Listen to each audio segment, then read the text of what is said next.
So I was watching an Away Days video.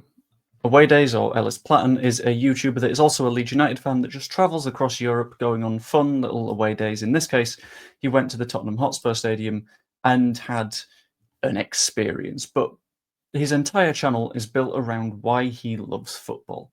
And that video that he made about his trip to Spurs versus Elfsborg is why I'm making this video. Because the important part is, like, he loves football, we all love football, but there's some very, very important and difficult conversations that we need to have a lot of the time. And there are plenty of reasons that we all adore the beautiful game. There's countless emotional highs. I mean, as a Leeds United fan, I have felt a good few of these. There was the Cardiff match, which is one of those sustained, long-running emotional highs where you spend an entire game of football laughing because everything is going in the right direction. Then there's the sort of emotional highs where something comes out of nothing, where you are part of a incredibly bumping crowd, like Leeds versus Leicester last season, where we, from nowhere, decided, actually, no, we're not going to lose this game, and we beat them 3-1. We might not have gotten promoted, but we had a fantastic time. And then there's those wider emotional feelings, the feeling of how we felt when managed by Marcelo Bielsa is the perfect example.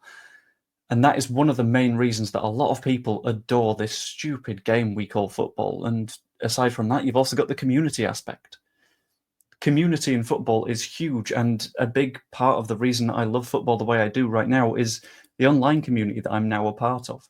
The fact that I went from someone who watches Leeds from afar to I now watch Leeds and get to discuss it with thousands of people is fantastic. And I think if that wasn't there, I wouldn't feel this way, and it's absolutely spectacular. And when you're going to games, you feel like you are one with these 30-odd thousand other people that are around you, and it's such a good feeling. And you add on to that the fact that there is ongoing culture and tradition to do with football. Everyone has the little things that they do in advance of a match for whoever you support. There's people you might talk to, places you might go, things that you might do. Like, I've gotten to the point where if I'm not saying the words train, train, train, train, train, train, train on the way to the train station, I feel like it's going to be an unlucky day because screw it. I've done that on the other days where things have gone well. You might as well keep on doing it. And all of these things, the emotional highs and the community aspect and the ongoing culture and tradition, are all parts of why we love football so much, whether you are a Leeds fan, a supporter of Leicester, Southampton, Man United, Man City, anyone in the world. It's these things that keep you engaged in football. And it would really, really suck for you if that was taken away. Because there's some people that tend to ruin that love of football for everyone else. And this isn't going to be the happy video that I want it to be, because when I was watching that video by Ellis, there was a case of someone being racially abused in the crowd. And that's not what football needs to be. Because it's far too often that you will get things like this that cause pretty significant issues for people that are trying to get to football. And the entire thing behind football is everyone is getting together. You don't do that by excluding people. The first reason that people love football, for example, is the emotional highs, but you can't have those emotional highs when you are being emotionally harmed. When you are going through issues like someone being racist to you at a game of football, or someone being genuinely abusive just in your direction, a fellow fan. I've experienced this myself in the away match at Blackburn, for example. The guy next to me, genuinely horrible to me and everyone around him, and I enjoyed that significantly less as a result. And I didn't really want to speak out about that on the vlog that I did for that match because I was trying to convey the fact that outside of him, I'd had a really good time. But looking back, he was more of an anchor on that good time than I realized. And I recognize that I'm just a dude that had some guy insulting me. Whereas there's plenty of other people that are systematically abused at games of football, and it ruins their experience. And you can't have that sense of community that is the second reason that people love football when that community is ostracizing you. When, because of something that you can't help, because of your gender or the color of your skin or your sexuality, you feel like you can't become a part of that community. That is when it gets so much harder for people to support a football team. Because their attempt at supporting their team, like everyone else around them, has been shunned and thrown away because of things that are outside of their control, that are just who they are as a person. And those people can't get involved in the ongoing culture and tradition if you are actively trying to hold them at an arm's length from those things. So, what's the problem? I understand that I'm talking in sort of vague terms at the minute, but there's so many individual cases of things that I've heard and seen and discussed with people over the past few weeks and months that I kind of just needed to talk about it.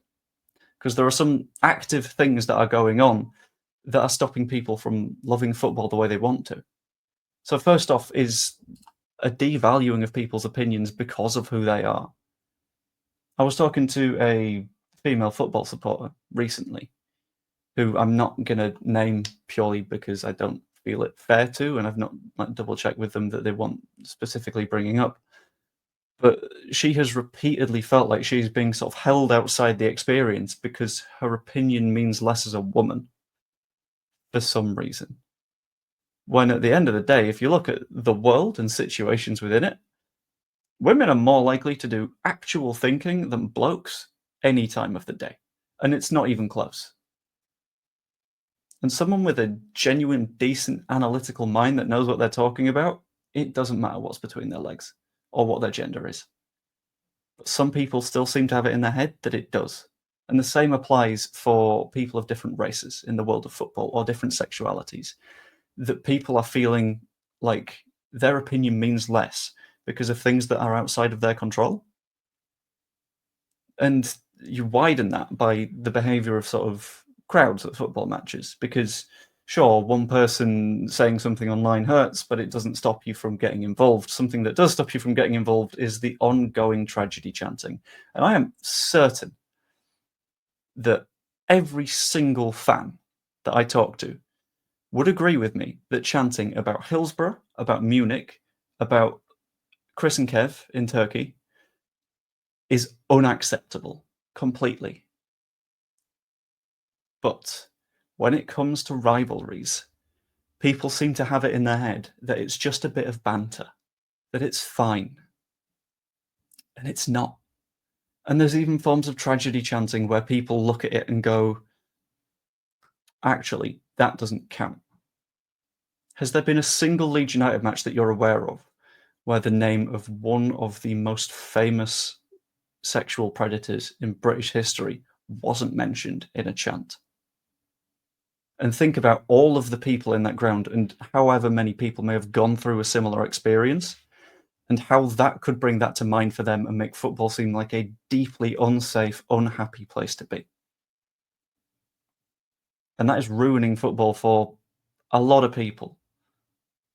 If someone has felt unsafe as a result of chanting, that's not on. And the amount of people that seem to think that because Jimmy Savile is a known name, it's okay. No, because his actions and the actions of those like him still affect a hell of a lot of people, a fairly chunky proportion of people in a football stadium. And that's again stopping people from getting into the sport because they don't feel like they are in a space where they're going to be especially happy at any point, given the fact that their traumas are being brought back week in, week out. And then you've got to consider the football community's general anger problem. If someone loses a game of football, England is the perfect example.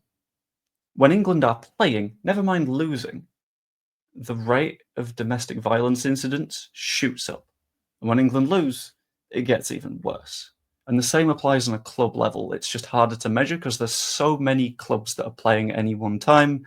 So you're just going to get spikes all over the place in data.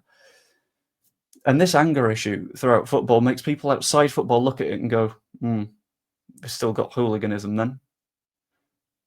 And we need to leave that at the door. We need to leave that out because that is just further escalating the fact that people who are trying to get into the sport are seeing what some people in the sport are doing to behave like.